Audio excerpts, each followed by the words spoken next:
pavlova, pies, sausage rolls. Oh my goodness, Australia has so many iconic dishes that I would love to share with you guys. So I've put together 4 of my absolute favorites, starting with my Australian mango and coconut pavlova, and then my ultimate Aussie beef pie, a little Thai twist here on the Australian sausage roll, and finally my family's favourite lamb roast. The perfectly cooked pavlova really is a triumph of texture. Spongy in the middle, crispy on the outside. This is the challenge, my friends. Let's go through it together. I mean, the great thing about pavlova is like it's really light, so you can literally just like really eat a lot of it. This is my version of a classic Australian pavlova. So when you're half Thai, half Australian, you're eating a lot of like Thai mango sticky rice when you're growing up, but you're also eating a lot of pavlova. This is one of my family's all-time favorite desserts, and I'm sharing my recipe with you guys. All right, so the thing with the pavlova is you've gotta have that like spongy, you know, sticky, marshmallowy interior, and then you've gotta have that really crispy kind of meringue on the outside. It's a technique, it's a challenge, but I'm gonna show you my like foolproof method. Okay, let's start with the egg whites. Now, make sure you don't get any yolk in this mix, because then you won't get a really good egg white kind of fluff. So just be careful with getting the yolk out. Now I like to just tip it straight into my hands because there are no sharp edges in your hands, unlike the shell. So you can just kind of move it between the two, just gently get that egg white off. Now the size of your eggs are important here, and in the recipe that I've got on my website for you guys, I've actually given the measurement of the egg whites in grams, so that you can measure out exactly the right amount of egg white. You don't have to rely on, you know, big eggs, small eggs, you know, they can all be different. Okay, so this is where we get to like the secret tips kind of part. Everyone has a different way of making a pavlova. This is mine. I like to get in here straight away with some really high speed beating first of all, before I add anything else.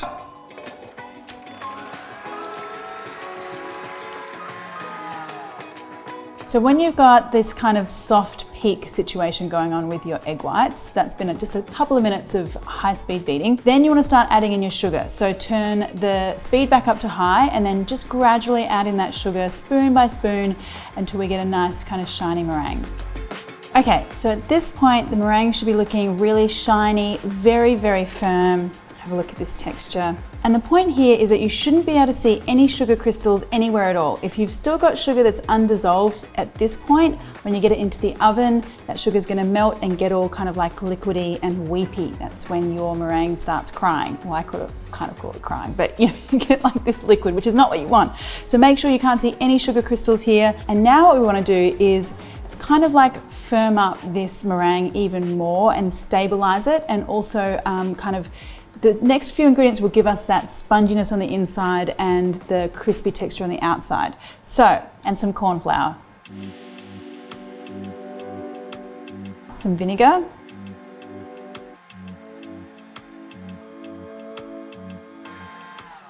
Okay, so check out that texture. That is like, you know, it should not come, like, you know, you should be able to do that and nothing will come out. It's also a good time to taste. Yum. Now before I get the meringue out, I just want to make a little sort of circular guide on my baking paper here. I like to go with about a 20 centimeter diameter for this amount of mixture. So let's put a plate down, trace around there.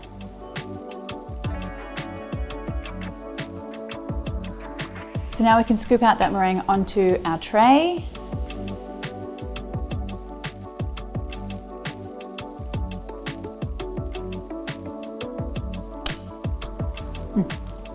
So much licking when you're making dessert.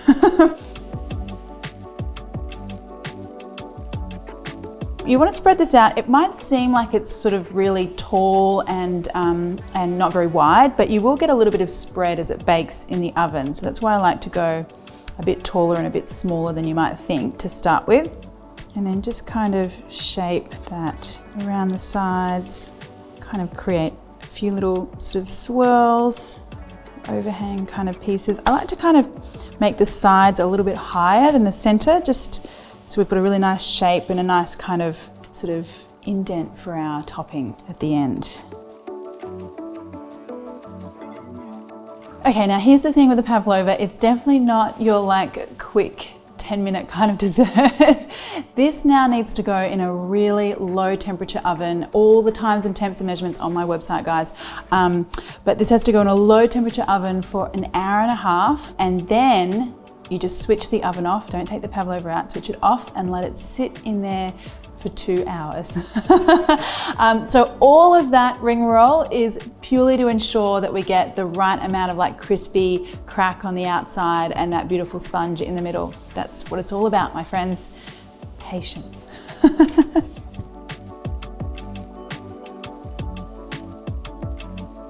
Okay, so to add a little bit of like extra sparkle to our pavlova, I'm gonna do not just a whipped cream, but a coconut whipped cream. Yes. I love that coconut mango flavor. As I said, it's kind of like that, I guess, kind of like, you know, Thai mango sticky rice, kind of gives me those kind of vibes. Anyway, so with the coconut cream, I've had this guy sitting in the fridge overnight. So the fats in the coconut cream come up to the top and sort of solidify. So I want to take that solid or, you know, sort of more thicker creaminess off the top.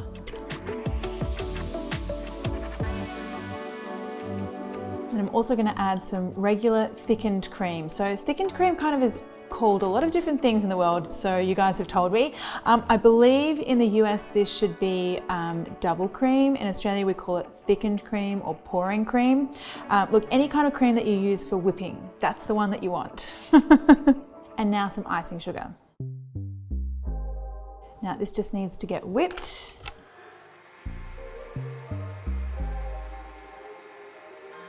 Oh wait, or maybe it's double cream. No, I said double cream. Maybe it's heavy cream. I think it's heavy cream. Someone needs to tell me in the comments, please. Thickened cream in the US is, there you go, insert. I don't want to get these things wrong. Anyway, when your cream is looking really lovely and fluffy, just like this, I better just check it out, you know. I just love that really subtle coconutty flavor you get with that cream. Ah, so lush. All right, let's get decorating.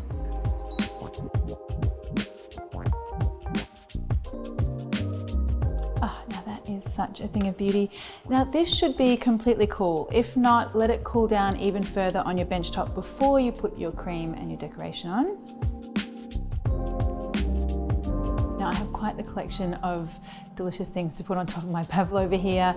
I've got little chocolates, some toasty coconut flakes, some mango. You could totally go your own adventure here, guys. I'm going with like the chocolate coconut mango kind of vibe. So first of all though, I want some cream on here.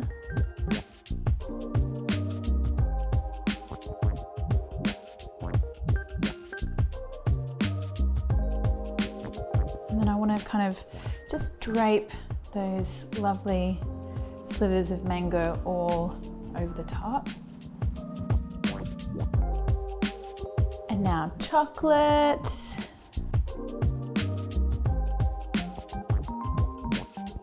Coconut. And there you go, friends. That is one magical looking pavlova in my book. Oh, I can't wait to get in there and have a look. This will be the moment of truth though. Do we have that soft, spongy marshmallow in the center and that crispiness on the outside? Let's see.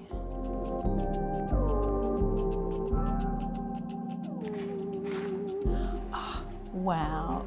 Oh my goodness, look at that. Look at that marshmallow stuff going on. Oh my goodness. So exciting. Okay, I'm very, very proud of myself for this one, guys. This looks amazing. Oh, I just love that, that pillowy, soft center and that cream. And you know what I love about this? So I've purposely kept the pavlova itself very classic in terms of flavor so that you can play with the flavors on the top. So I'm just gonna try out the pavlova part and we'll see.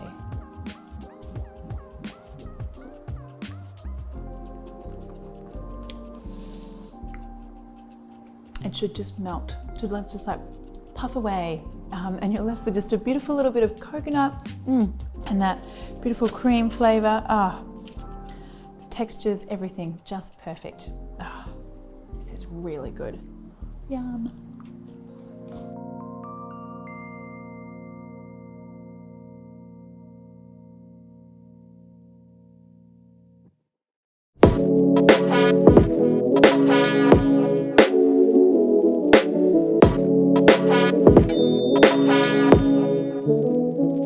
Okay guys, so the secret to getting like the very best meat pie filling is layering the flavor. We need to layer as much savory, salty goodness into our meat mix as possible. So to start off with, let's get seasoning on our beef. Now I am using a beef brisket. What you want to use here is any kind of secondary cut of beef. So chuck steak, gravy beef, you could do beef short ribs, that's also good. You want a cut of beef that's going to break down and get all gelatinous and, you know, shreddy and awesome. So I want to start with a little bit of salt on my beef here and a really good sprinkling of pepper too. And toss that all around. I want each little bit of beef to have some salt on there. I'm even going to add some more salt here. So next up, we want to sear our beef. And again, guys, even though we're searing, this is all about flavor. We want to get a really good crust on each little piece of beef, and that little crust, that is what gives us really beautiful flavor. So to make sure that our beef is really nice and dry, so dry, the outside of your beef being dry is going to help you get that better crust. There is method to the madness, everyone. It all works together. So what we want to do is pop our beef into some corn flour, give it a toss, and that will ensure like each piece of beef is really nice and dry. And then I want a little bit of oil in a hot pan, and I want to just pop our beef pieces in, and you want to sear in batches here. So the reason why we sear things in batches, well, if you overcrowd your pan, you get everything stewing, you know, where all the juices come out and everything kind of, well, it just stews rather than sears. So that's why you do things in batches. So we're going to be patient. Okay, so this is the kind of color I'm talking about, guys. Look at that, lovely golden. That is just pure flavor. So you know that thing where people often talk about, like, this is about where you seal in the juices? I mean, that's just total rubbish. This is a pure flavor play. What we're trying to do is just get that beautiful color, which means we're getting beautiful flavor. Everything is smelling beefy and wonderful, just as it should be. All right, so now that we've got this kind of situation going on in the pan, I can take these guys out.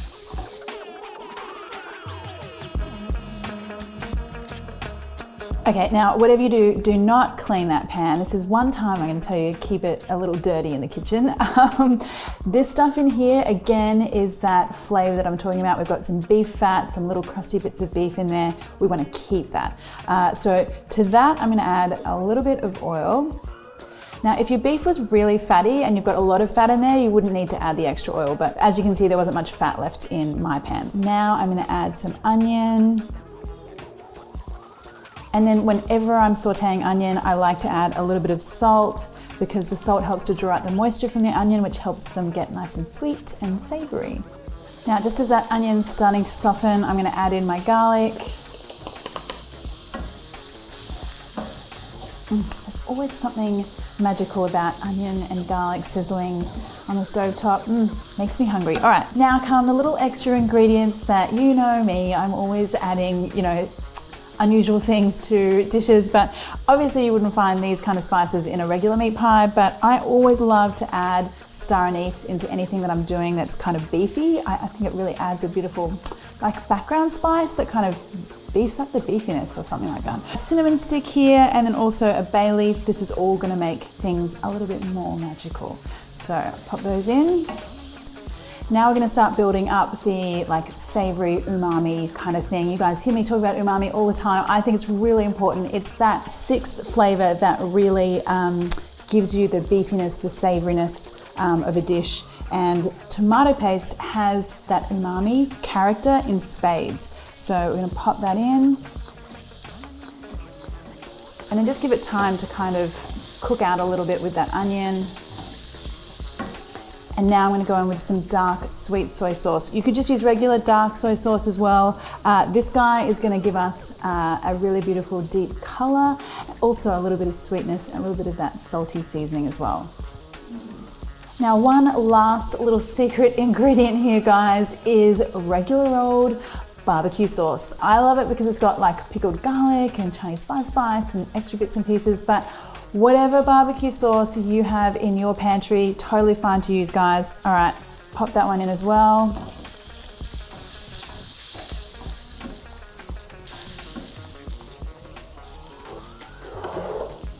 And then finally, some beef stock.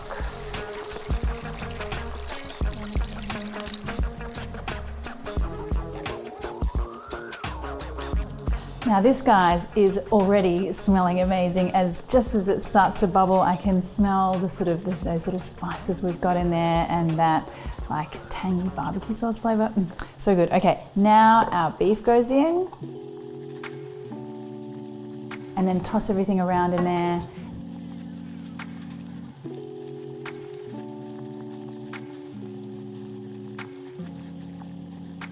All right, now I want you to bring this to a really gentle simmer and put the lid on, turn that heat really super low, and you want to gently simmer that for about 2 hours or until that beef is really tender. But do come back every so often and give it a stir. It's quite a thick mixture because of that corn flour, and we need that because we're making, you know, meat pies. We want a thick, glossy texture, but it does mean you need to be careful. So come back and give it a stir every so often. It's gonna be worth it, I promise.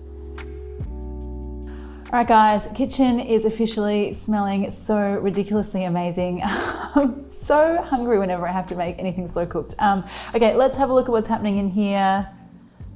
Whoa, holy smokes, check out that lusciousness. I mean, it looks thick and sticky and amazing.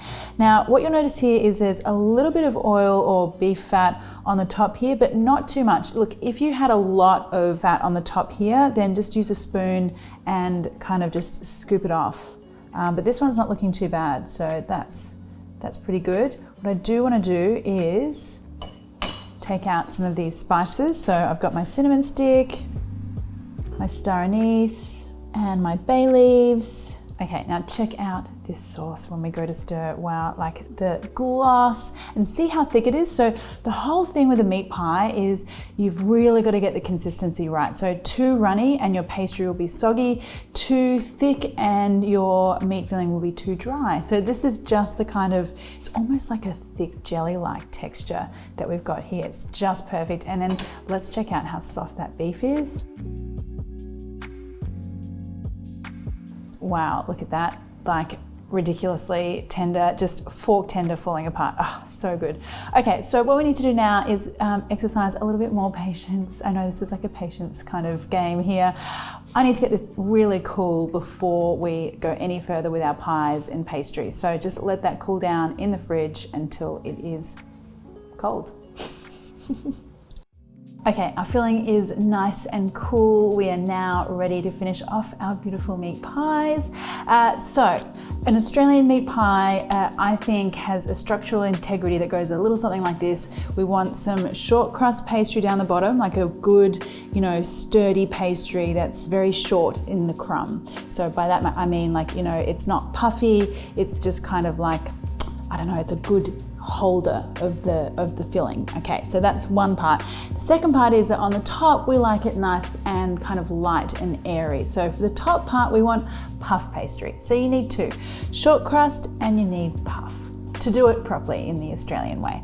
All right, so let's start off with the short crust pastry first of all. And what you want to do here is cut your pastry to like roughly the size of your pie tin. Now I'm doing little individual pies. You could do a big pie. You know, the shape and size of pie tins differ so markedly everywhere. I'm going to show you like a little sort of easy way to kind of, you know, instead of trying to find circle cookie cutters that are exactly 17, 16, 17 centimeters, you know what I mean? It's always quite difficult to do that. I just do this. I simply cut my pastry sheet into squares.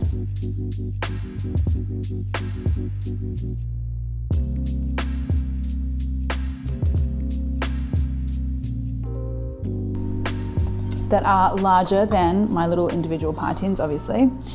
And then I kind of shove, very technical term, I kind of shove that square into the round, into that little tin. And then I just use my knife to kind of trim off little bits if I need to kind of fill in any gaps. That's the way I do it. I'm sure you could do it much neater if you had all the cookie cutters, all the pastry cutters in the world, but I don't, so that's the way I do it. And we just keep going until all of these are filled. So now that we have our lined pie tins, we can go in with our filling.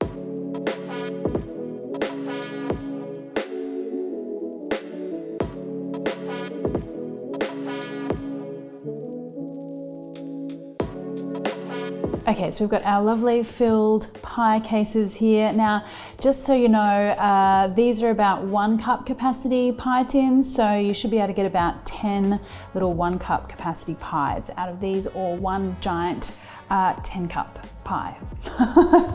So there you go. Let's get the toppings on these. So I'm using some puff pastry, and again, I'm gonna be like a little rough and ready here. I'm just gonna cut roughly like a rough kind of square.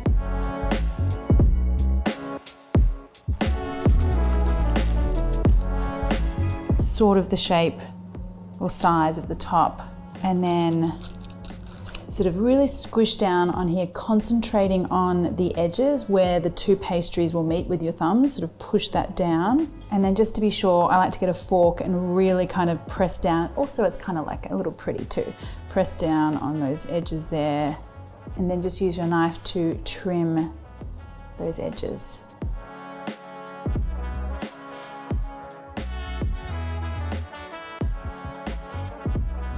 Okay, so we have our pretty little pies here. What we want to do is make some little steam holes, because the inside's going to get really hot and we don't want kind of like uneven bubbles and bursts. So just take your knife, make just two little holes in the top here. And now we want an egg wash over the top to make everything really golden and shiny and lovely. My little tip here is, instead of using a whole egg, just use the yolks. That's going to give you the most beautiful, like sunshine golden yellow color. So you just want to dip your brush in and just a light kind of coating on each of those.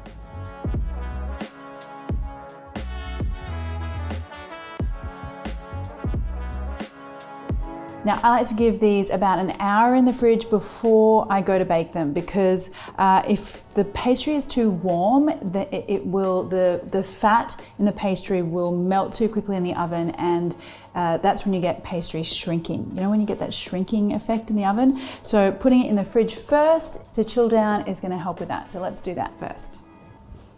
Once they're nice and chilled down, they head straight into the oven for about 30 minutes, or until they're beautifully puffy and golden.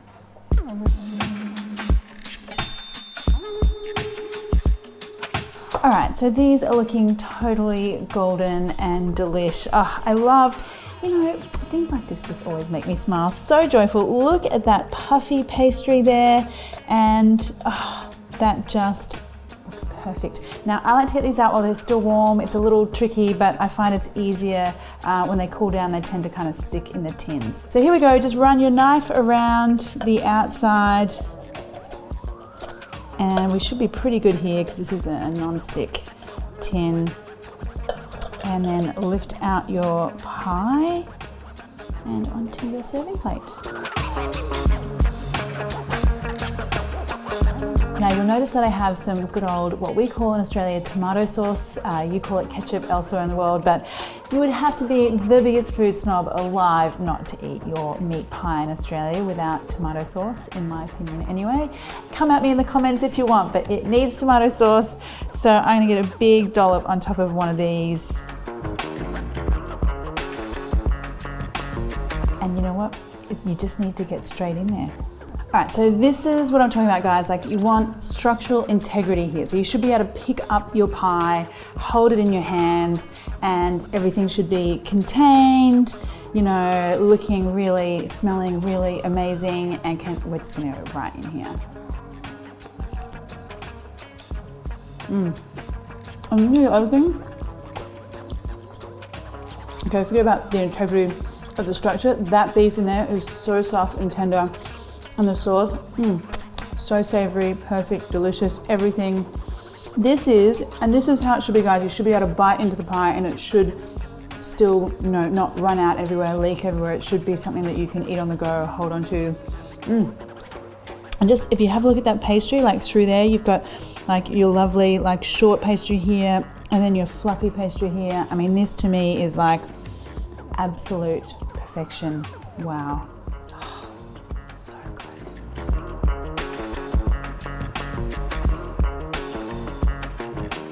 Mini little party pastry treats spiked with Thai flavors and herbs. And don't forget, you gotta have some sweet chili sauce for dunking. These are my Thai style mini sausage rolls. So I have a deep love affair of sausage rolls. I'm half Australian after all, but these ones are spiked with some beautiful Thai flavors and just a little bit of spice, which I love. So let's get on to the filling part of the sausage roll first. And I've got a little trick for not only adding some flavor, but for also keeping the inside filling really soft. So we start off with some panko breadcrumbs and then add in some coconut milk. So just give that a mix, and what we want is for the coconut milk to soften up that panko breadcrumb, and this little addition is the key to having really soft filling. And now we want to inject some of that really beautiful Thai herb flavor. So I'm going to use some kaffir lime leaves. Now kaffir lime leaves have a really beautiful lime fragrance and aroma. You can find them at an Asian grocery store and they freeze really well. So if you find them, get a hold of a whole bunch of them. Now, if you can't get a hold of these, you can just use some lime zest. Best way to deal with these is to take the stems out first of all. Now just roll these up. And now that makes it much easier to slice and chop. Now you can add that into some chicken mince. Now you can also use turkey mince, pork or beef here as well. Now to that I'm going to add some Thai red curry paste. Now this is where we're adding a little bit of a spicy kick here. So I've got a good couple of tablespoons here, but if you're making these for kiddos or people who don't love chili as much as I do, then you can use a little bit less. And now some fish sauce. And then add in those softened breadcrumbs. Now just give that a good mix.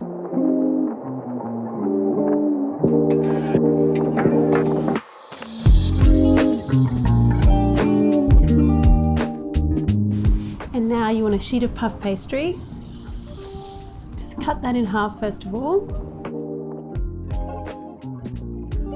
And now take a quarter of that mince mixture and just spread that out in the center of that first piece of pastry. And now I need some egg yolks here to stick everything together. I like to use just the yolks for this because I'm going to use this to brush the top of my sausage rolls as well. And you'll see the beautiful intense color that we get later on when you just use the yolks.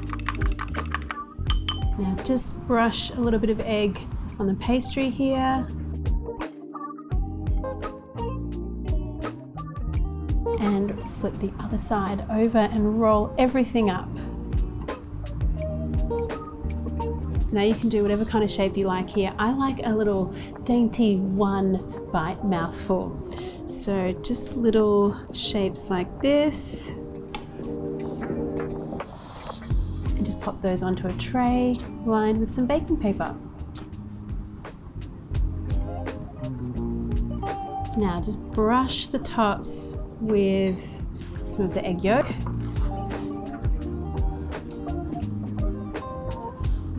And now a little trick that I learned from a professional chef friend of mine is to do a double layer of the egg yolk. That way you get a really beautiful, intense color. So put this into the fridge, 5-10 minutes is all it needs for the yolk to firm up a little bit on the outside, and then give it another brush. Okay, so here we go with the final layer. See already how beautiful sunshine yellow that color is? That is just such a happy color. And now sprinkle with some sesame seeds.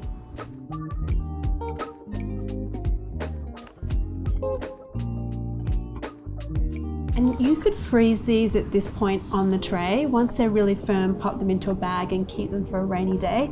But I'm gonna cook these straight away. They just need 30 minutes in a hot oven. So in the meantime, let's make our sweet chili dipping sauce a little bit extra with some shallots and some cucumber. Finely chop each of those.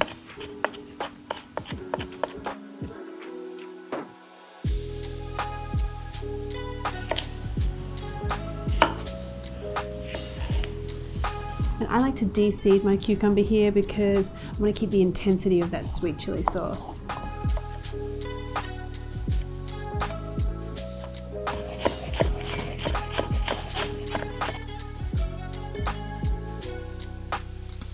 Now just give that a mix.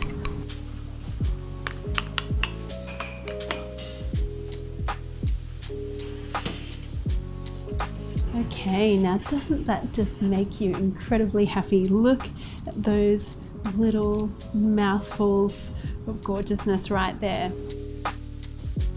Put them straight out onto a serving tray.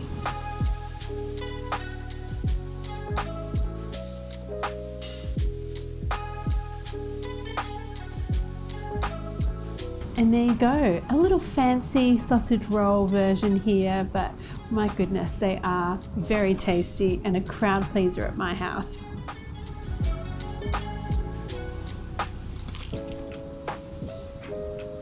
That beautiful kaffir lime flavour is so stunning. And the filling, it's so soft and so beautiful. It just kind of melts along with the puff pastry. Yum. I could eat so many of these. Maybe I will.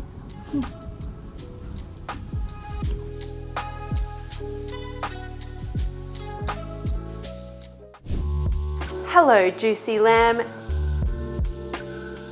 How do you make the ultimate roast lamb? We're gonna do this, my friends, and make an awesome make-ahead sauce. This is my ultimate roast lamb. All right guys, I have all the little tricks and tips for making my ultimate roast lamb, plus like a few like kind of sneaky weird ingredients because I'm me, you guys know, but we'll get to those things later on. First of all, let's talk lamb. So I have a lamb leg here. You could totally do this with lamb shoulder as well, but I have a very large leg here. And what I want to do, whether it's lamb or whether it's shoulder, I really like to score the fat on the lamb because it means I'm getting a lot of marinade in there, and it's also allowing a lot of the fat to kind of render out as it cooks. So we just want to kind of score in a diagonal pattern first, and then diamond. And now the first step for my ultimate lamb is the marinade. Okay, so very simple here. I want some miso paste, soy sauce.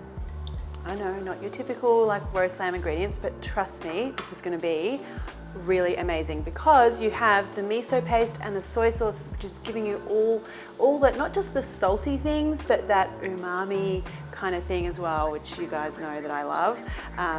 And some honey as well, a little bit of honey for some sweetness. Now give that a good mix. Now there's a bit of a setup here for your lamb in the roasting tray. So I've got some red onions here that I've just sliced in half, and that's going to act like a trivet so that our lamb isn't sitting on the hot bottom of the tray. So we've got some nice airflow around the lamb when it's in the oven. Okay, start there. Then we want to take some rosemary because rosemary and lamb, they're like best friends. So rosemary on top of that. Now our lamb goes on top, and then we want to pour our marinade all over. Now really give that a nice rub. I want to make sure that's everywhere, in every kind of nook and cranny here.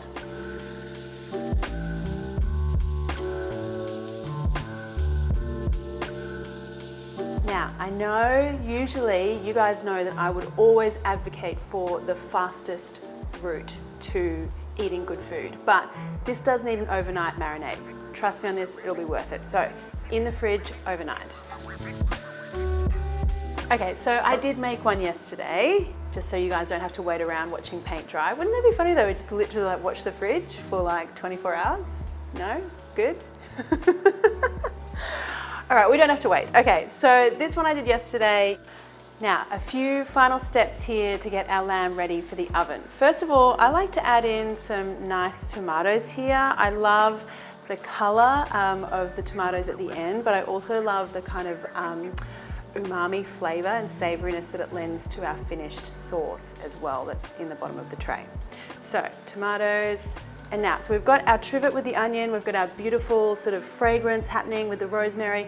We also need some liquid here. So I'm just gonna grab some Chinese cooking wine, and you could use white wine or red wine as well, but I want a good sort of 2 cups of liquid in the bottom here. And what that liquid's going to do is it's going to allow a lot of steam and moisture to sort of get around that lamb, so we're ending up with a really nice and juicy lamb, because no one wants dry lamb. I guarantee no one wants dry lamb, unless you're crazy, which we're not. But anyway, all right, so this guy is nearly ready. We're just going to tuck him up a little bit, so it's nice and snug. First of all, I want some baking paper. Baking paper does 2 things. It really kind of allows more of that steam to kind of get around. Also makes sure that nothing's going to stick to the foil that we're now going to put on top. And you want a really nice tight seal here. As I said, I want things to steam and be juicy in there, and I don't want that steam to escape. Now, first part of this cooking is all about low and slow, getting things nice and tender. So pop this in the oven, 3.5 hours. Yes, it's a long time, but you don't have to do anything. Literally, just go have a coffee, or well, actually, no, we have to make a sauce, but that won't take long. Anyway, let's get this in the oven. All right, so when I've got people over, the last thing I want to be doing is last minute worrying about making a pan sauce. Is it going to get lumpy? Is it going to be a disaster?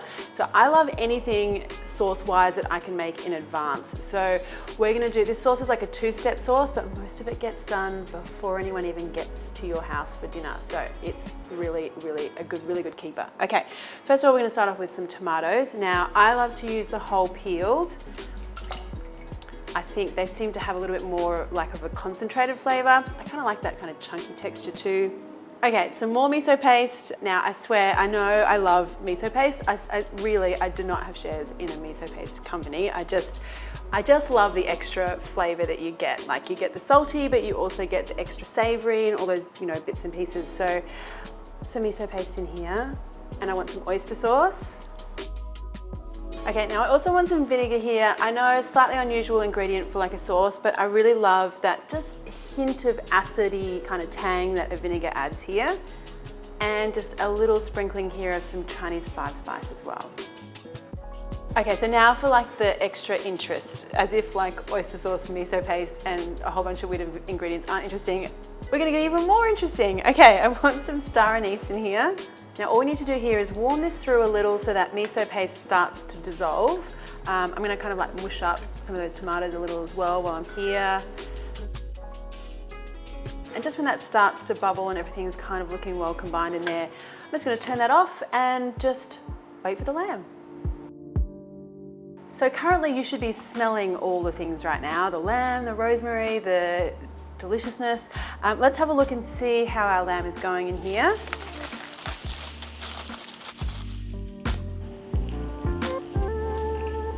All right, so this guy is kind of like half dressed for the party right now. We have a really beautiful tender leg of lamb here, but we need to really develop more of that lovely charred color on the top. Before we do that though, I wanna get going on our sauce, or finish off our sauce. So you can see all those pan juices in the bottom here, liquid gold, my friends.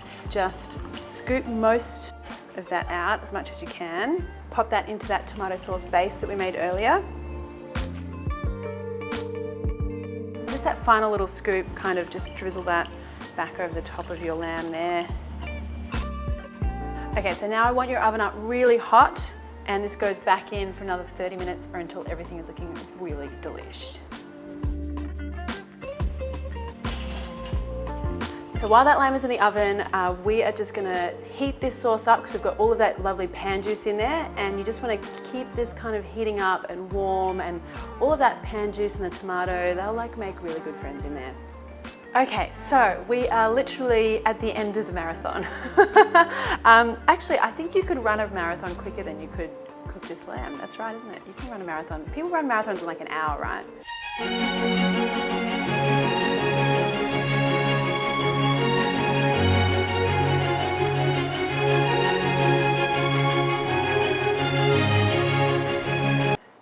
So anyway, this takes longer than a marathon. Anyway, we are nearly ready to serve up our lamb. What I want to do is get some of these gorgeous tomatoes out and onto a plate. Now your sauce you can just have on the side, put a little bit on the plate as well, but this is the kind of texture that you're looking for with the sauce. See how like thick and awesome that is, and like we didn't even have to do very much at all. No fiddling with the pan sauce kind of stuff. So that's what I love about that one. A little bit of fresh rosemary. And there you go, guys. My ultimate roast lamb. I mean, I know it might seem a little unusual, but wait till you try it. I mean, should we just get in there and have a look? Let's get in there and have a look. Holy smokes. I mean, check out that color, the juiciness. I mean, this is what I'm talking about, guys. So like you've got that ultimate kind of like charry crustiness on the outside, and then you've got that beautiful pink, tender, like juicy stuff going on in the middle. I mean, that is crazy good. I need to get in here and try this though. So we want lamb, lots of that kind of sauce. It smells so good.